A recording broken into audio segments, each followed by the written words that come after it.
Nancy Kyla, AMA Alliance President, thank you for making the connection and for reading my book and introducing me to Greg. And thanks to all the sponsors. Now transport yourself to another time and place where the boots of tyranny stood on the necks of the twins, liberty and freedom. There is no evidence of tuberculosis in these gypsy twins by evidence, exam and testing. The radiologist said to Dr. Bengali at the Nazi Auschwitz concentration camp in Poland. But the joint pain is a symptom of tuberculosis, said Dr. Bengali. Then he shouted, "All of you are mistaken. Stay here." Bengali left the room. He returned an hour later. "You are right," he said calmly. There was silence in the room. "Yes, I dissected them." He had gone to the twin children, shot them in the neck, and then did an autopsy on them.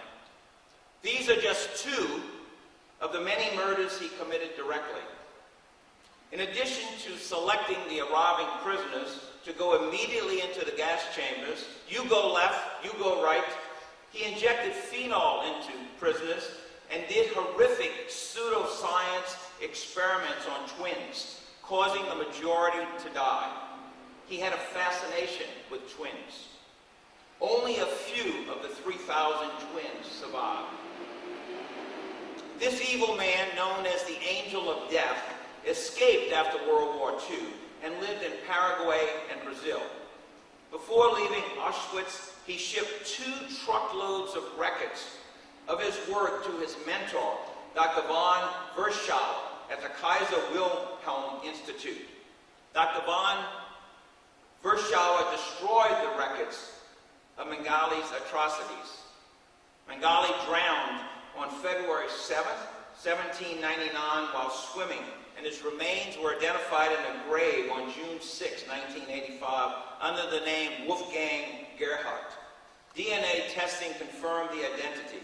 His family gave up his diaries and letters to investigators. But some of the doctors, as you have seen in the movie, were caught and brought to justice. In the medical case, USA versus Carl Brandt et al., also known as the doctor's trial, 23 doctors and administrators were prosecuted at the Palace of Justice at Nuremberg from December 9, 1946 to August 20th on 4 counts. Conspiracy to commit war crimes and crimes against humanity, including persons not protected by the laws of war. I should say that was number 1. Number 2 was war crimes, crimes against persons protected by the laws of war, such as prisoners of war. 3, crimes against humanity, and these were the individuals not protected by the laws of war. And membership, number 4, membership in a criminal organization, Nazi SS, or Strutstoffen. In the opening statement for the prosecution, Brigadier General Telford Taylor said, "The defendants in this case are charged with murders, tortures, and other atrocities committed in the name of medical science." He also said, "The charges against these defendants are brought in the name of the United States of America." It is our deep obligation to all peoples of the world to show why and how these things happen. It is incumbent upon us to set forth with conspicuous clarity the ideas and motives which move these defendants to treat their fellow men as less than beasts. The perverse thoughts and distorted concepts which brought about these savageries are not dead. They cannot be killed by force of arms. They must not become a spreading cancer in the heart of humanity. They must be cut out and exposed for the reasons so well stated by Mr. Justice Jackson in the courtroom a year ago. The wrongs which we seek to condemn and punish have been so calculated, so malignant, and so devastating that civilization cannot tolerate their being ignored because it cannot tolerate their being repeated. 16 of the defendants were convicted, and 7, including Dr. Carl Brandt, you just saw him in the movie, sentenced to death and executed by hanging on June 2nd, 1948. 9 were given jail sentences ranging from 15 years to life. The remaining 7 were acquitted. Note that Carl Brandt, again, the person you just saw in the video, he was Hitler's first choice to initiate the killing program for, quote, life unworthy of life. He was considered a gifted surgeon and authority on head and neck injuries. As has been pointed out by others, Carl Brandt had been strongly drawn to Albert Schweitzer, a fellow Alsatian, and was said to have been prevented from joining him in medical missionary work in Africa only by French requirements. Schweitzer and Hitler were the 2 most influential figures in Brandt's life. They were his 2 models, his 2 mirrors. The end of that quote. Hard to reconcile this stark contrast in role models unless one hypothesizes an unquenchable need for external recognition by the world and his goal of recognition justified in his sick mind, an end that would use any means to obtain it. Perhaps he felt inadequate and tried to ease his internal fears by control of others in genocide. But I am a surgeon and not a psychiatrist, so I will not enter the minefields of those minds full of evil. Much has been written about the medical killing and the psychology of genocide. One such book is The Nazi Doctors by Robert J. Lifton, MD, where the above quote originated. Dr. Lifton is a psychiatrist. My friend, Dr. Kathy DeAngelis, the current editor of the Journal of the American Medical Association, recommended this book to me, and I recommend it to you. Another book that gives a look into the magnitude of the killing is The Death Dealer, the memoirs of the SS commandant at Auschwitz. The commandant, Rudolf Haas, it's H-O-E-S-S in English, my research tells me, quote, describes the order and manner in which the murder of Poles, Russians, Jews, and Gypsies took place in the largest killing center ever created. He estimates the number of Jews killed at Auschwitz to be at least 1.3 million, although initially he said 2.5 million, but commented that all of the records were destroyed and he had no clear idea of the exact number when he wrote the documents in prison that became his autobiography. By the judgment of history and by his own admission, Rudolf Haas is the greatest mass murderer of all time. At the book's introduction, he points out, as the book's introduction points out, he is the only SS officer who wrote at length about the camp from the SS viewpoint. His first chapter is entitled The Final Solution of the Jewish Question in Concentration Camp Auschwitz. Concentration Camp Auschwitz, as we all know, was not the only death camp.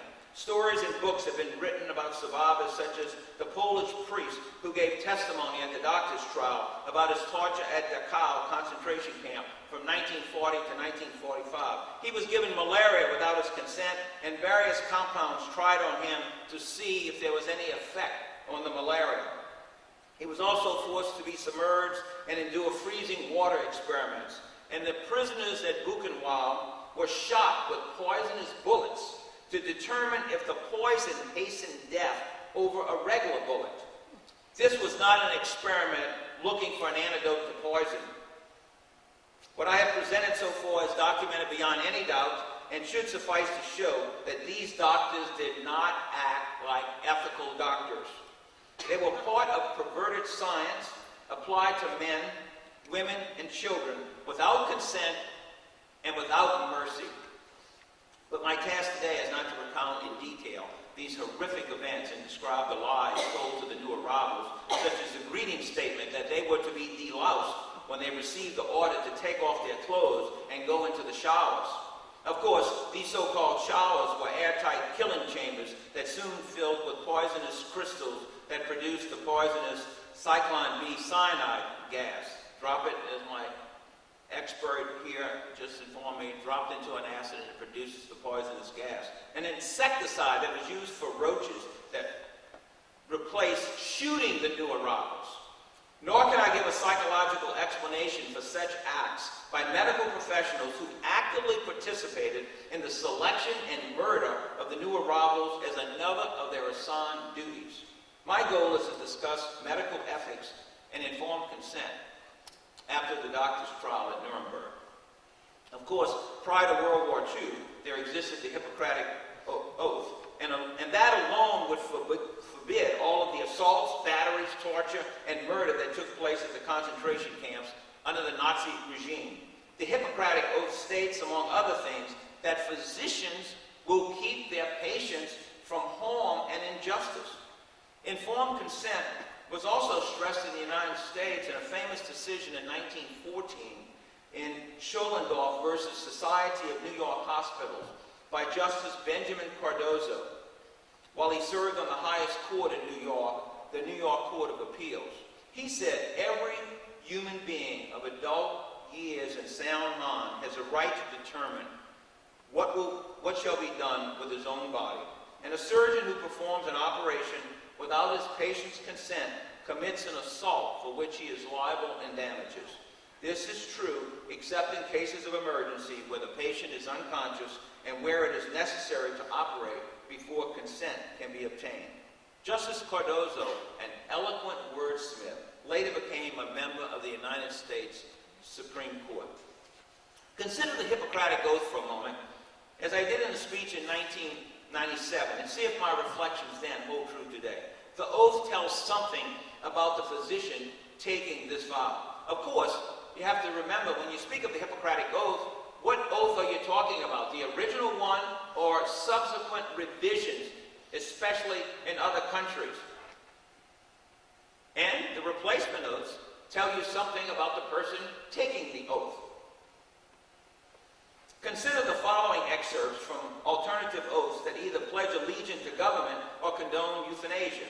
These other versions can be found on the internet or on the appendix of Dr. Jane's Orient book, Your Doctor Is Not In. 1, to be guided in all my actions by the principles of communist morality. If it is given to me to save a life, all thanks. But it also may be within my power to take a life. This awesome responsibility must be faced with great humbleness and awareness of my own frailty. And remember that it is wrong to terminate life in certain circumstances, permissible in some, and an act of supreme love in others. Well, I certainly wouldn't want to be treated by a doctor who swore to that oath. Yes, the original Hippocratic Oath has stood the test of time because it gives specific guidelines to the ethical and moral practice of medicine that have been embraced by the majority of physicians as well as the rest of society for over 2,000 years. In 1997, I said that medicine is in crisis and it is appropriate to revisit the Hippocratic Oath, review it, debate it, but do not ignore it. In 1997, the juggernaut of managed care had moved from sea to shining sea. Opportunistic managed care companies proved over and over again that their primary concern is not the patient but the bottom line. They have replaced choice with gag rules and hold harmless clauses. Put that against the Hippocratic Oath, and every time a physician gets the opportunity to join some plan, you have to say, will this interfere with my duty to my patient? Because the duty to the patient and your ethical obligation trumps everything else. I said then, let us not go quietly into the abyss, this new dark age, a dark age of medicine. Let us stand on principle. A revival of the Hippocratic Oath with reasoned discussion of what it means is a step away from the abyss. And with the current debate in Congress, as you heard mentioned, there's a little activity going on. We need to compare fanciful offerings to reform the health delivery system against the Hippocratic Oath and ethics. Remember the patient. That's my plea. Let's always focus on the patient. Fix the problem, but don't create a system that removes the patient from control of his or her health care and destroys the patient-physician relationship. Now, before we get to these other codes that evolved after Nuremberg, when people speak of ethics, my first question is, that's a good topic to discuss, but please explain to me your definition of ethics. In other words, what is your reasoning model? Because I submit that, depending on your model, you can get a different answer. Very important to understand the model. For instance, one model is called the Deontological Model. Rightness is not defined in terms of their consequences. What it means is violate no rights. So let me give you an example. A patient is admitted, and the patient has dead tissue in the foot, gangrene of the foot. It is too late to do a bypass. The tissue is already dead. And the offending part of the patient needs to be amputated to save the patient's life.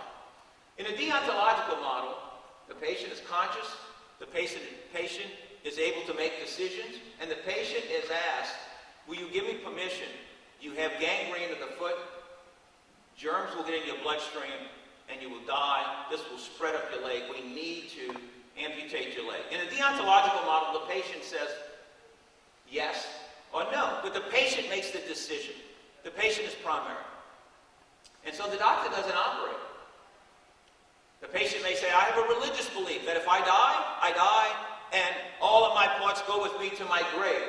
That's the patient's belief, and we honor that in the deontological model. In the teleological model, an alternative way, it's goal or consequence oriented. And in the example I gave you, the doctor would say, I have superior knowledge. The patient doesn't understand germs and sepsis and the possibility, the high probability of death. So what I will do is I will supersede what the patient wants because I am doing a greater good. I'm saving the patient's life.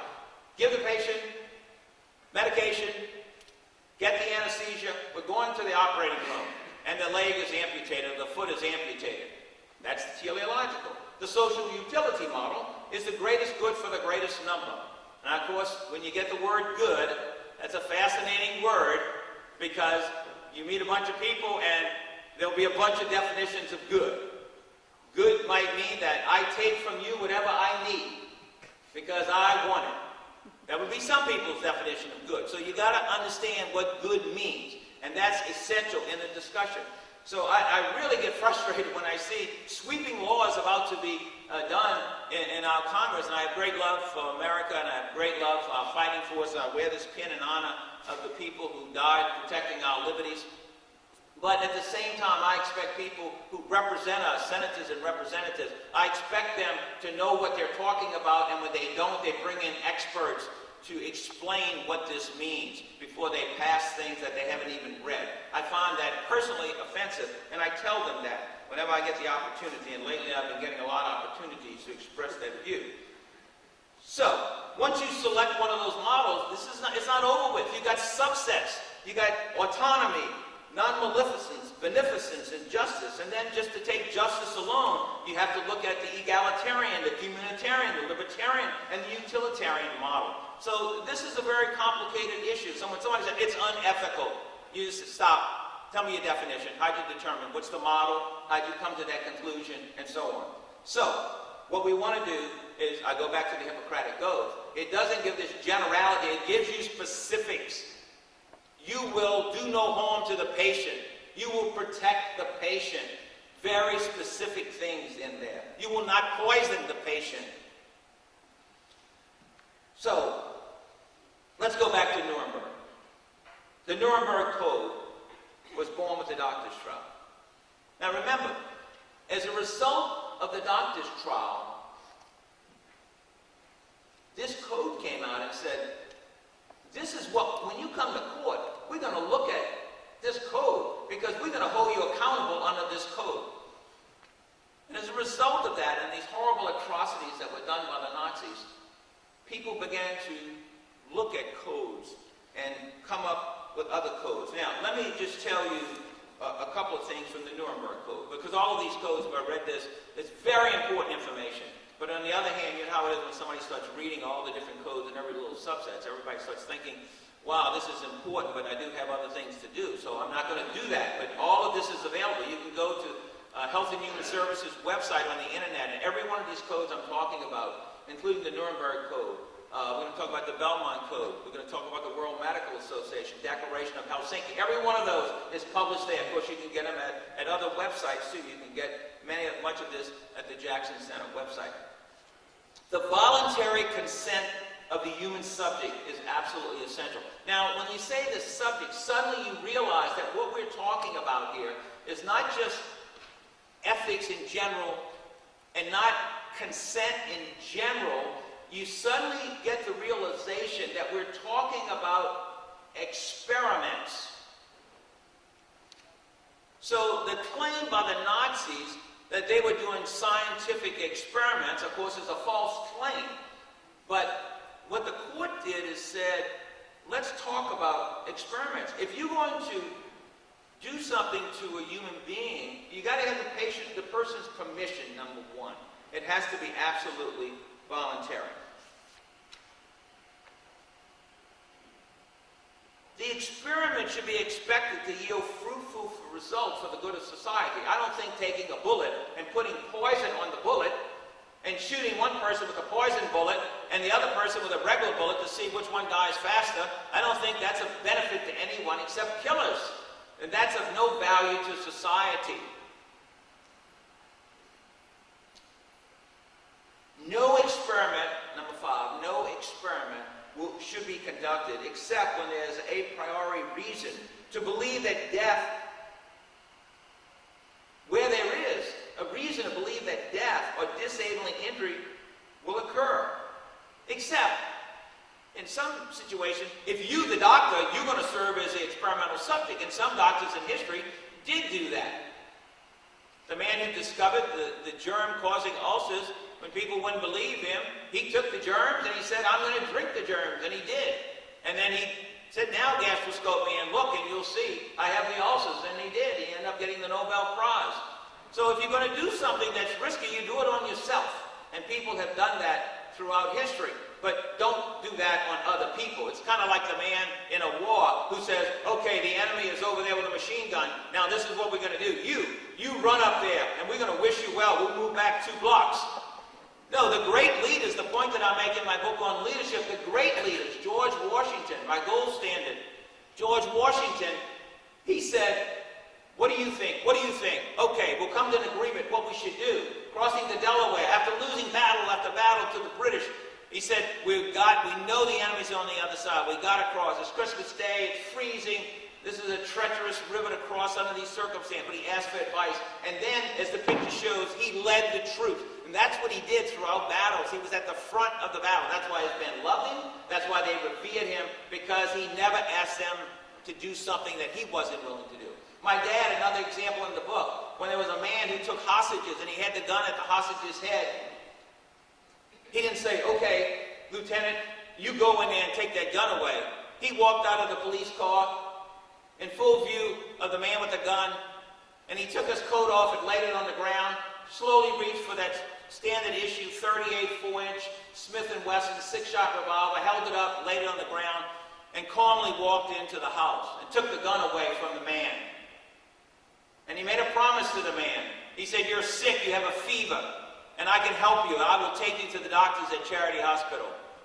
And he talked the man out of the gun and took the gun away. And when the other police ran in, thinking that he was going to be shot, the policeman would be shot, my dad would be shot, they said, we'll take him to lockup, Major. And he said, no, I promised the man I would take him to Charity Hospital. And that's why the crooks that he caught respected him. That's why the men who followed him respected him. And so when a doctor says, we're going to try you essentially as a guinea pig or for bad purposes, that should never be allowed without the patient's full consent. You should never volunteer, of course, for anything that's going to result in using something for bad. So, out of this, the Nuremberg Code became the springboard for other codes. As Dr. Todd Rice of Vanderbilt University School of Medicine wrote, the principles in conducting human research were first developed as the Nuremberg Code to try Nazi war criminals. The 3 basic elements of the Nuremberg Code, voluntary informed consent, favorable risk-benefit analysis, and right to withdraw without repercussions. So during the study, you have the right to say, I've had enough of this, I quit, and no one can coerce you or force you to stay in the study. This became the foundation for subsequent ethical codes and research regulations. In 1964, the World Medical Association. This is not the World Health Organization. This is the World Medical Association. This is a voluntary group. The American Medical Association is there, the German Medical Association, the Swedish Medical Association, the French Medical Association. All of these groups voluntarily get together twice a year. They have discussions on ethics and other issues very important in the practice of medicine across boundaries of countries. And I had the privilege to be there for several years as a member of the AMA delegation when I finished my tour of duty, and I was on the ethics committee when I was chair of the AMA delegation of the World Medical Association. And I was impressed how serious all of these representatives were to protect patients, to never let happen what happened in Nazi Germany.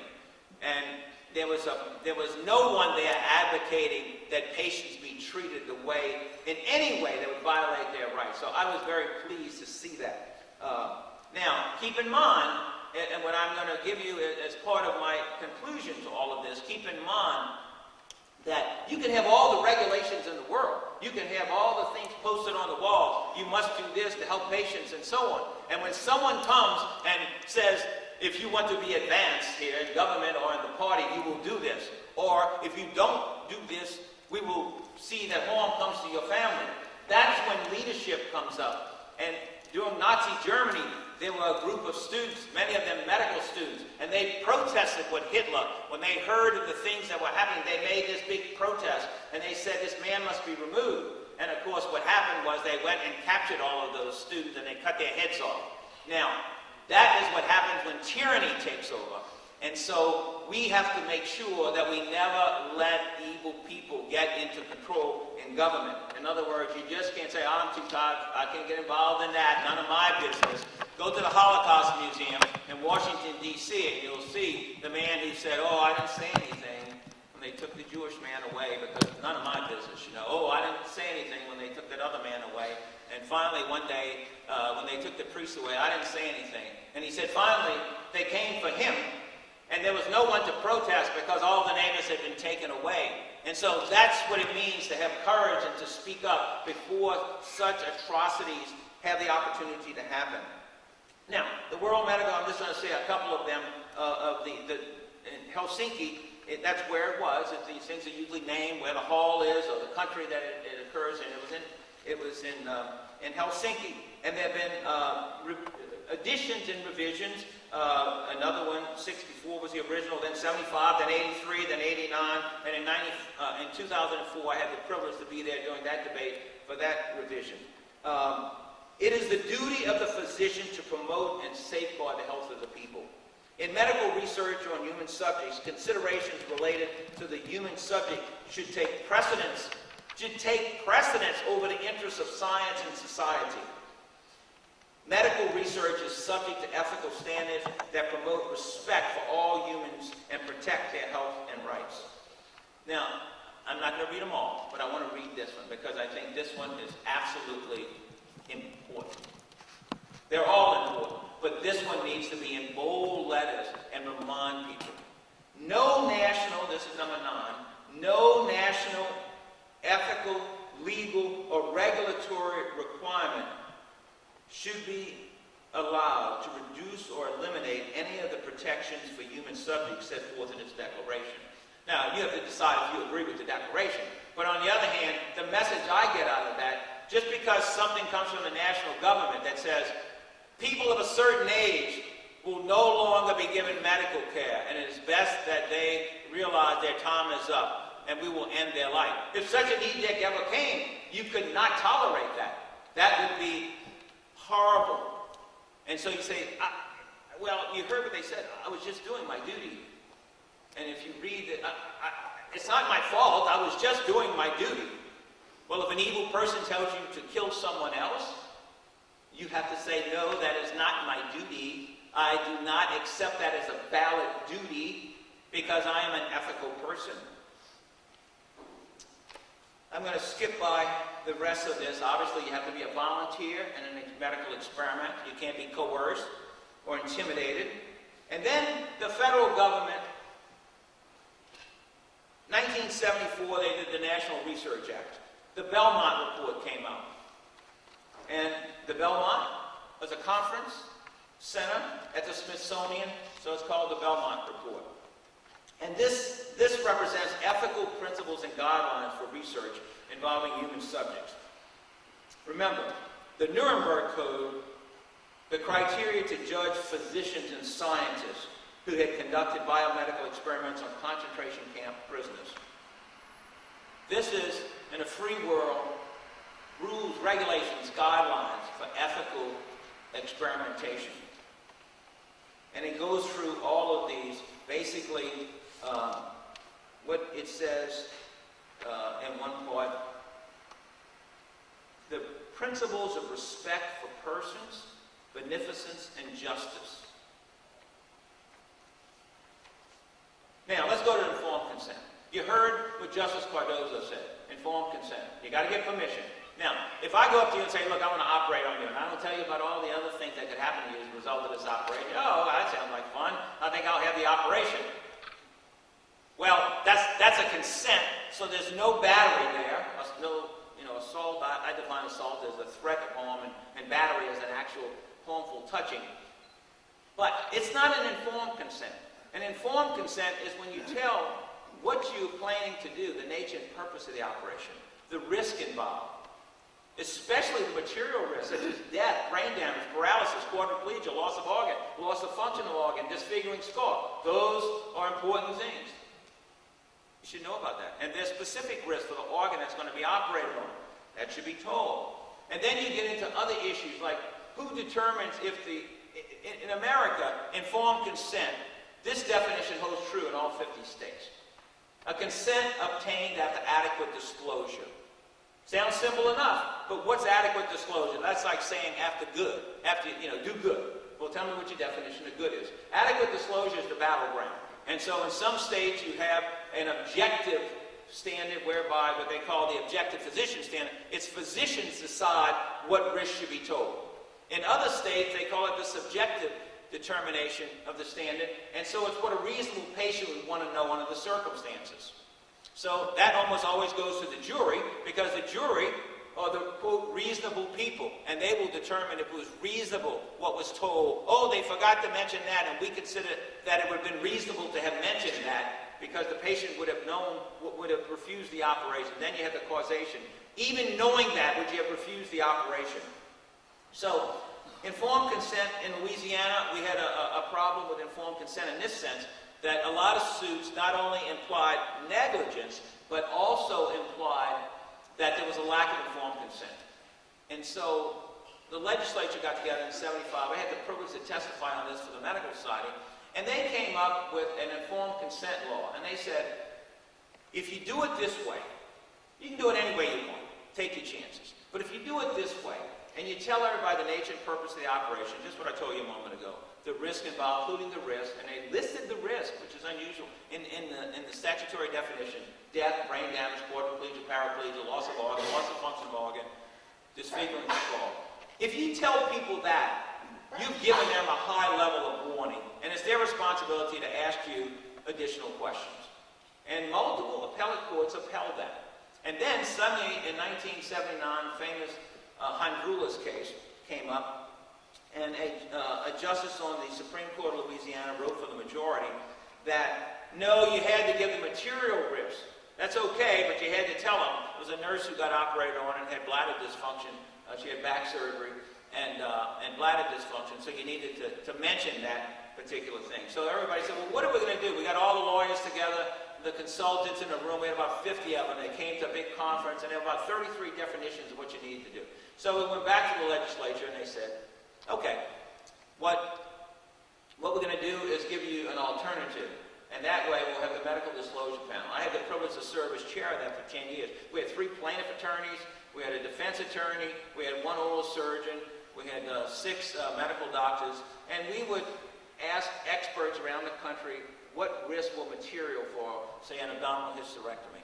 We would get 15 things. We would then put it out for the world to see, public comment, like an administrative procedure. And then we'd have open hearings where we didn't say anything. We just listened, took all in, and meet again, and so on. And that has worked well for Louisiana. You don't have to do that. You can do it the old way and take your chances under the Honduras decision. So, informed consent is very important. And of course, if there was informed consent in these camps, these innocent people brought into these camps against their will, obviously there would have been no atrocity. So one cannot say that these were scientific experiments. That's just nonsense. That's a lie. These were calculated, evil approaches. And what I said in 1985, that we were always engaged in a battle of philosophical principles. And if you grant an erroneous premise, all the meetings and attention to detail will not make that conclusion correct. This was my outgoing speech as President of Louisiana State Medical Society. When one concludes that enslavement is wrong, it serves no worthwhile purpose to go to meetings that will decide who will be the guards. Challenge the assumptions. Remember that those who lust to control your destiny draw their power from your sanction. So evil people cannot remain in office without the sanction of the people. They remain there with the power of guns and force. But when the people rise up, those people are removed. So we must not let intimidation or panic control our destiny. We must let reason reign. Remember that one person in the right tips the scales of justice more than the majority in the wrong. In the quest for right, go for truth and not the votes or market share. Don't be like those people. I write about it in my book. My wife said, you brought everything to the meeting, and I left it in the room, but anyway, I had it marked on the page. But I love Dante's immortal poem, In the Vestibule of Hell. I think those are some of the most interesting characters. These are the opportunists. And they're constantly chasing a waving banner, and their punishment, they don't even get the credit of going to hell.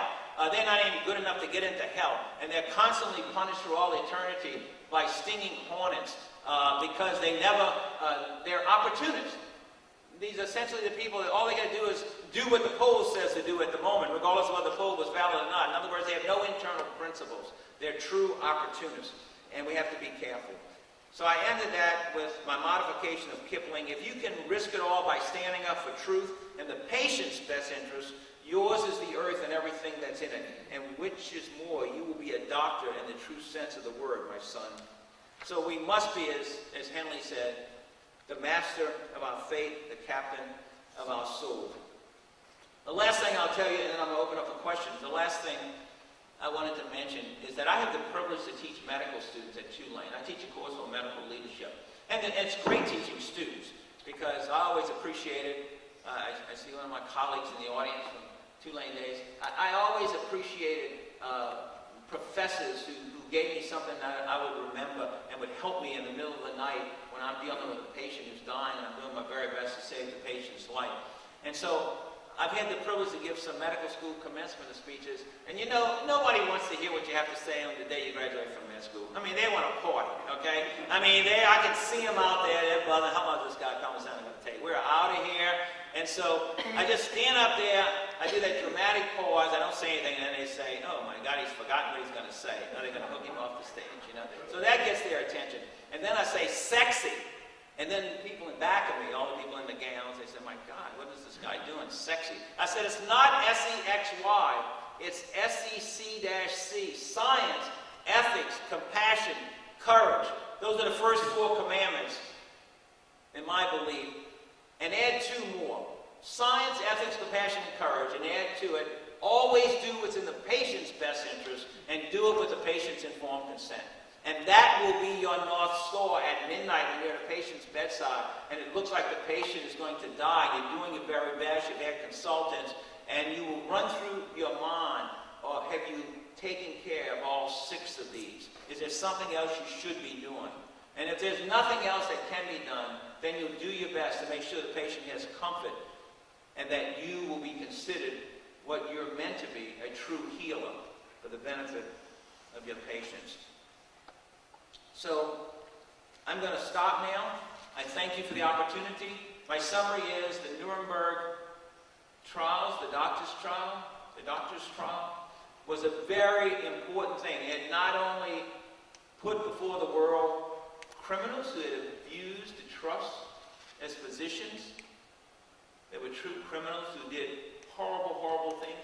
But it came forth with a code and said, we will hold you responsible if this is ever seen again and if you act in this manner. And as a result of that, we have seen other principles, codes, and regulations I've mentioned. I didn't even mention the American Medical Association Code of Principles. But all of those things are evolving constantly, and we must keep that in the forefront. And the bottom line, as always, is it doesn't do any good to have a rule book or code book if you don't follow it. And it's our responsibility to constantly follow it. Thank you very much.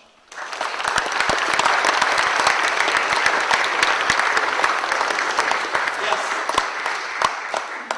I've heard that people still use the research from Nazi experiments and are validating that it's valuable research. And always, of course, the ethics of that issue.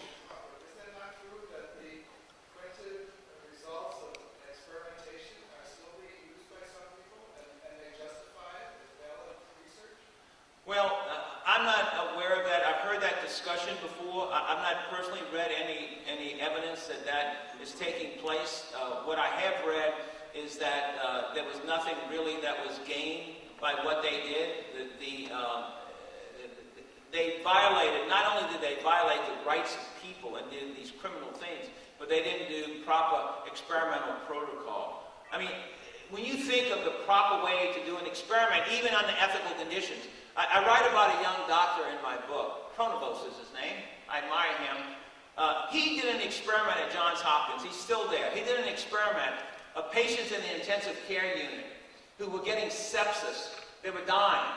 And he was trying to prevent that from happening. And so he came up with a new technique. And to his great joy, he reduced the death rate 69%, comparing it to previous studies. He published that. It went all over the world. A celebrated breakthrough. But being an honest man, and that's why I heard him say this I'm on the board of the National Patient Safety Foundation, and they have an annual congress, and I went to it, and I was in the audience, and he was speaking. What I admired about him was he continued to look at his statistics, and he found that he made a sampling error. And as a result of that sampling error, he realized that he did not improve it at all. His results were the same, so he wanted to tell the world. He was kind of like the ancient mariner walking around.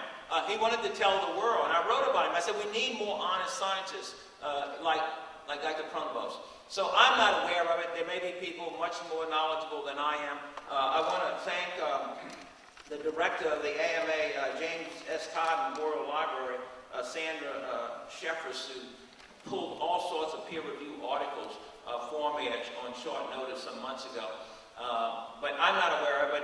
I will put that as an inquiry to look and see if anybody's trying to say that. What I did read is that any result obtained as a result of torture through these horrible means should never be used, should never be allowed to be published, and not used. All that does is incentivize people who are looking for fame and glory, perhaps, or whatever. But it just should never be used. It's tainted. It's kind of like what the attorneys do, as the fruit of the poisonous tree. You just can't use it. That would be my thought on it. Yes, sir. Was torture ever mentioned? Did that ever come out of the Nuremberg Code? Torture itself? We have the scholars who know much more about the crowd. Was torture itself ever mentioned? I mean, there was torture, obviously, that went, but in the Nuremberg Code, I mean, what they say in the Nuremberg Code, I mean, torture is not allowed in any type. If you claim you're doing experiments, you can't torture anybody, because the moment you do harm, yes, sir. You want to comment? Did you raise your hand to comment? No? Okay, I'm sorry. So, would anybody like to address that? No? And so, a physician is not ethically allowed to do that. Now, in the example that you give, if someone is waterboarded and they have a physician standing by, what is the purpose of the physician? To determine that they're not going too far or whatever? I mean, I would find that very difficult to participate in that. And I would suspect that that's going to be an issue that is going to come up. There are people writing about this. There are people writing peer-reviewed articles about that. In other words, that would be a question for the different groups, the CJA, the Council on Ethical and Judicial Affairs of the American Medical Association. They have that question put there and not accept a vague answer, a very specific answer about that. And so what these codes deal with as a result of the Nuremberg trials, these codes deal with experiments. Waterboarding is not an experiment. Waterboarding is whatever you want to call it, whether you call it enhanced interrogation, torture, or whatever. People, that's not, so that doesn't fit into these. It goes back to the general principles of the ethical duties of a physician. So I don't know that I can answer it any better than that, but I would say that you as a physician, in other words, supposing they do something else in your presence, what are you going to do? You see? I mean, why would you even participate in something like that? That would be my thought. Yes, ma'am. Yes, in light of that and your code, I'd like to know your comment on what's going on with the pharmaceutical industry. For instance, there's something that's just come up that a pharmaceutical company, Glaxo, has come up with a product supposedly for weight loss, but it's already got known causes of liver damage. And their feeling is, and what the pharmaceutical industry is saying, is let's get it out, we'll make our money up front, and then later we'll pay the fine when the problems show up. Well, obviously that would not be a correct thing to do. What? Oh, repeat the question. I'm sorry. I am hard of hearing, and my wife said, be prepared, so I didn't get to do, I tried to, the batteries were dead in my little hearing aid. It went beep, beep, and then it was about to go dead, so I apologize for that. Yes, okay, so I'm hard of hearing. I have trouble hearing here, so I know you may have trouble with normal hearing back there, so I apologize for that. Basically, is that a drug company is coming out with a new drug, and there are reports that this can cause harm to people, and it is stated by some that you've heard these reports that they're just going to allegedly, just go ahead and put it out, make the money, and then we'll just pay the fines later on. Well, that would be wrong. Obviously, that's wrong, and that ought to be stopped. And that's the role of an FDA that functions well, is to test that. In other words, you remember the story of thalidomide that was used for morning sickness and pregnancy in Europe. And they stopped it before it came into this country. So apparently people who got it not through the regular channels. And as a result, it would stop the growth of the arms or legs and so on. Babies were born without arms or legs. And so that's why there needs to be that testing. I mean, I remember as an intern, one of the other medical doctors at Charity Hospital walked up, have you heard the latest drug? And it's great, it lowers cholesterol. They finally found a drug that lowers cholesterol. Imagine what the future holds. And I said, well, that's good. Give me the name of it. So I wrote it down. I think it was MER29. I said, well, I'm going to make a note of that and study that drug a little bit. That'll be good. Because I knew I was going to be a surgeon, but I wanted to take 6 months of medicine. So I took what they call a mixed medical internship. I felt, I'm going to be a surgeon that really understands medicine, fluid, electron. And so I went to look at it, and then I found that people who were taking the drug were going blonde. I said, well, that's not a good idea. I mean, you have some potential problem with the cholesterol. But, I mean, I think I'd rather have that potential problem than be blonde. And so they suddenly pulled that off the market. And so the thalidomide episode say we need to make sure that we do this properly and test it. Now, there will always be some things. Let me move away from something that's not harmful to us in our personal life. It may be actually in your business, but it's software. You hear the story that one company has this software, the operating system. And it's a super duper software. And the other company, they're almost ready for prime time, and they want to be there for the holiday season, and it's not quite finished. So what they do is, instead of just having their beta 1, beta 2 testers, they just dump it on all of us and we buy it. And then I have this little computer, and it just died the other day, and it was sad, they couldn't resuscitate it. But anyway, I got a new computer, it's nice, it's fast, and everything. But the old one, they said, oh, you need to upgrade your software. You need to upgrade. I said, well, my old software works pretty well. Well, you can upgrade it and you can back up. It just backs up automatic. Okay. Well, guess what? It had all those things on there, but it didn't back up any more on my hard drive. It didn't recognize them.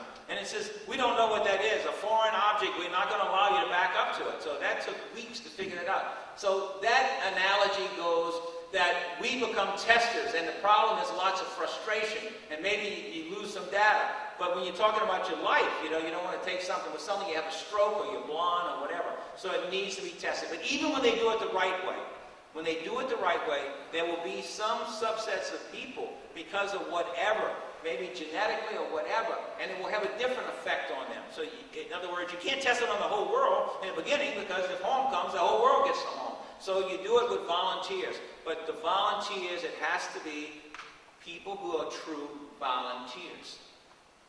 Yes, ma'am? I read in the paper about the fact that there are not a lot of breakthroughs in cancer treatment because people don't want to be a part of experimental things. I'm not saying a lot, but what's the ethical problem? In other words, can doctors ethically perform these trials knowing that part of the population isn't getting the treatment they need, perhaps? So what I hear you saying, I'm going to ask you for the last little bit again, but what I hear you saying is that there's some potentially good drugs, but they don't have a population to test it on. People don't want to volunteer for it. Now tell me the next part. I'm sorry. Well, is there an ethical dilemma for doctors who may be giving the good drugs to half the population and not to the other half to see what works and what doesn't? Knowing, in other words, knowing that this drug might be able to save a life. Okay, so what is the ethical dilemma for the doctors who would be able to give drugs, but one half of the population, for whatever reason, elects not to participate? Well, in a trial, you're Right. Well, again, you try to encourage, in other words, you have to decide what is a necessary sample to have valid statistics, and then you try to have people do it on a voluntary basis. And you give them the reasons for it, and you assess what the probabilities are. In other words, before you do humans, almost always you do animals first.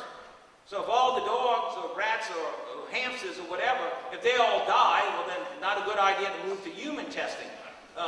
But if all of those creatures make it, and then you say, well, what groups, in other words, who's got the problem, first of all? In other words, don't you test it on babies if they don't have the problem of memory loss, right? So you need to find a subset of people that need it.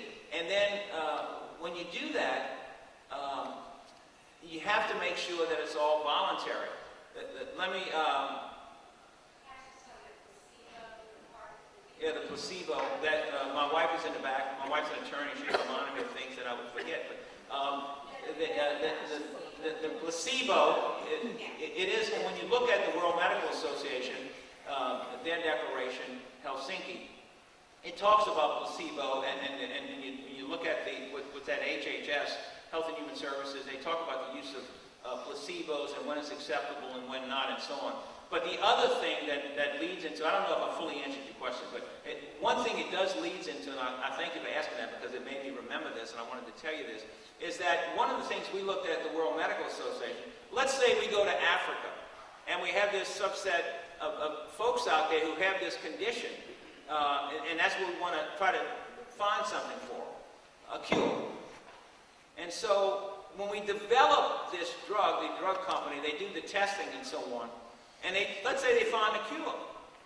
You've tested it on all these people, and they don't have the opportunity to get that drug. So the people you developed it for, they're shut off from access to the drug. So we put in there that you have to have a mechanism where they can have access to the drug too. In other words, if they're going to be volunteers, I mean, why are they volunteering? I mean, do they fully understand why they are volunteering? Are they getting money for the trial? Whatever it is. But at least they should be able to get cured of the condition too. They should have access to it. And I think the more we bring all that out, we can help disseminate that. Yes, sir. Just a comment and question on that last issue. Recently there was an oversight committee, and recently there was a drug test, and interim results were so overwhelmingly positive that they actually terminated the test and said we're not going to continue it because we don't want to deprive people who are not going on the medication from getting the medication.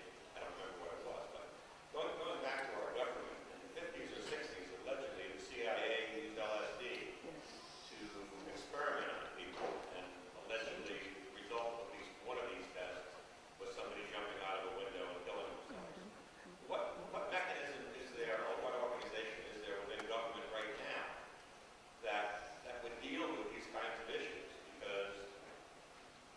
on coming up. Waterboarding is kind of an ancillary example of it, where some idiots say it's not working, but you can get 85 times on somebody is okay.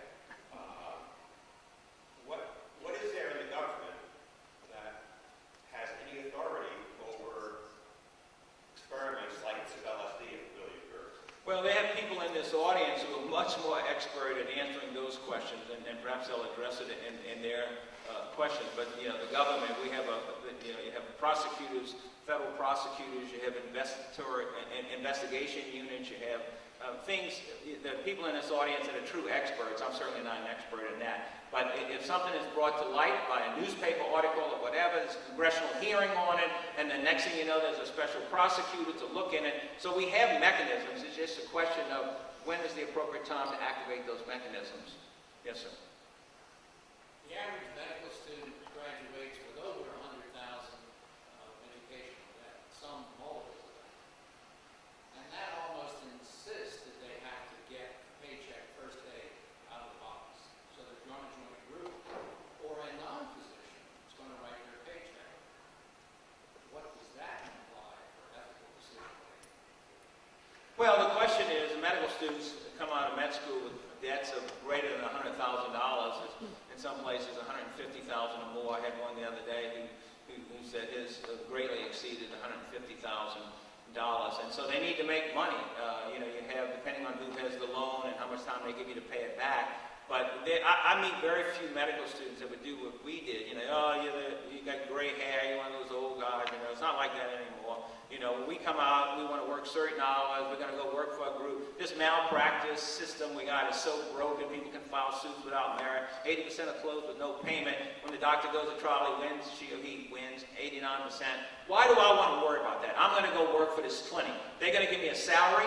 They have somebody else on this coding. I don't understand it. It's a bunch of nonsense. And so I'm going to let these other professional coders do it. You just tell me, when do I get my check? I will do quality medicine. You got any special rules here? And so on. That does not, even though people take that choice, some do, and they believe they're forced to do that, that does not eliminate your ethical responsibility to the patient.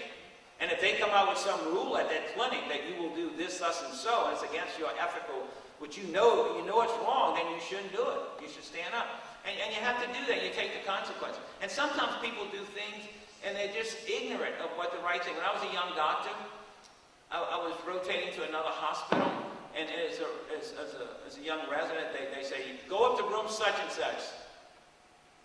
They need you up there. The doctor's operating. A lady with a perforated ulcer. So I'll go up there, and I scrubbed up, and I went in and introduced myself. It was a very elderly doctor.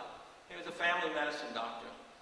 And the woman had a perforated ulcer. Straight, the ulcer had broken anteriorly on the stomach, and all the fluid was coming out. And she was rapid pulse rate, and she was very dehydrated. It was obvious to me as a resident. I just read Metabolic Care, the Surgical Patient by the famous Harvard surgeon, a gigantic blue book. And I knew a lot about the fluid and electrolytes from my medical internship I told you about. And he said to the anesthesiologist, give the patient digitalis. And I said, excuse me, doctor, the patient doesn't need digitalis. The patient is very, very dry, needs fluid. The patient is going to shock for lack of fluid. And he says, give the digitalis. Now, at that point, I could shut up. I had superior knowledge. I knew that he was doing the wrong thing for the patient. I knew that, in my view, the patient was going to die.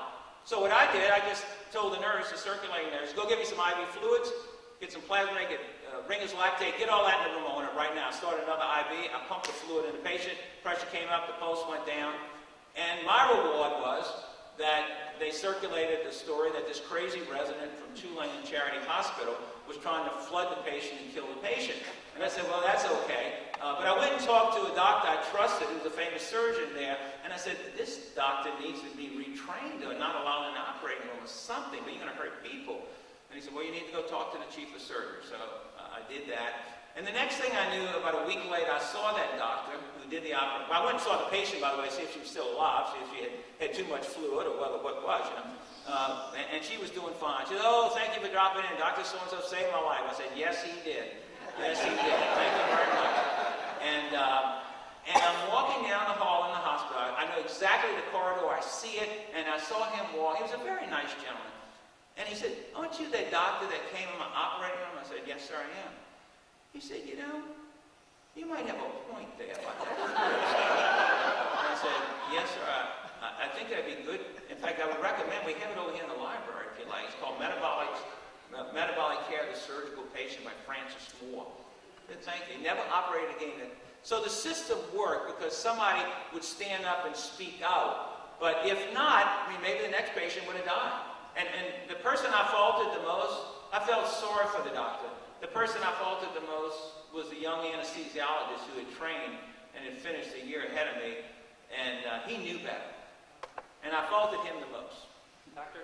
Yes, thumbs up. I'm going to preempt this a little bit because I have one question I need to have you comment on.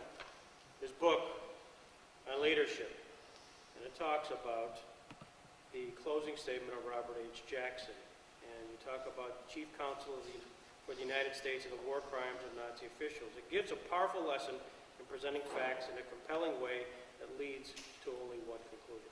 What were you trying to accomplish there? Well, in this chapter, I have one chapter on communication.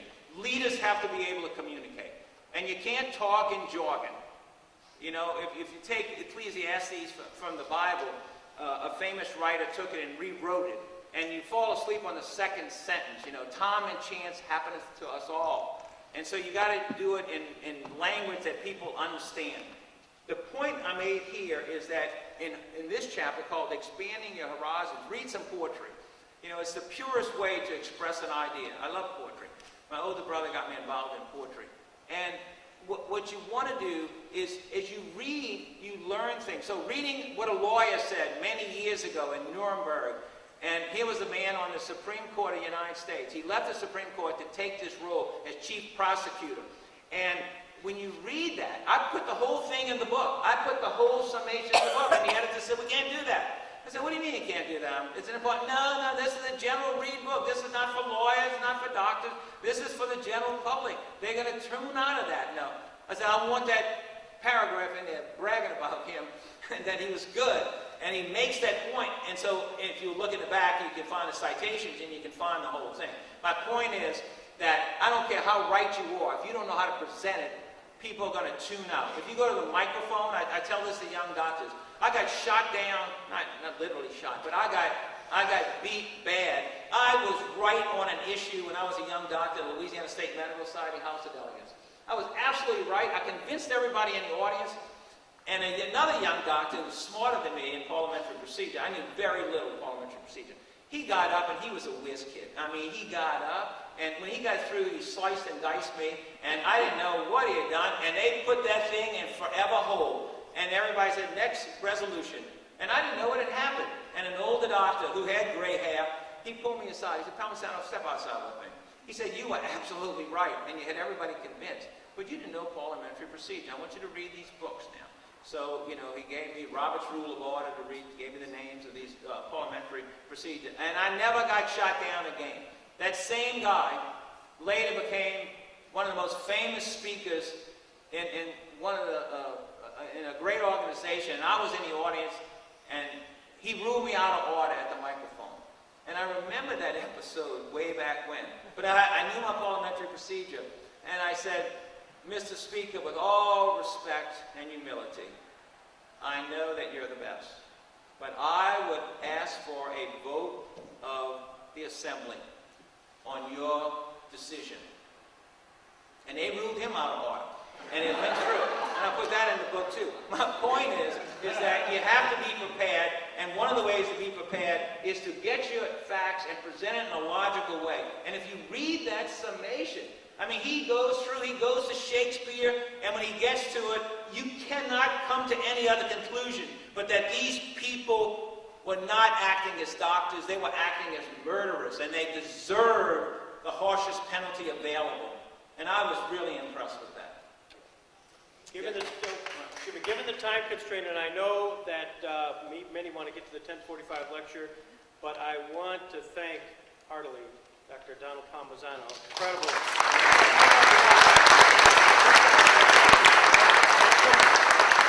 For everybody, tomorrow Judge Gabriel Bach will be presenting the Eichmann trial. So, ladies and gentlemen,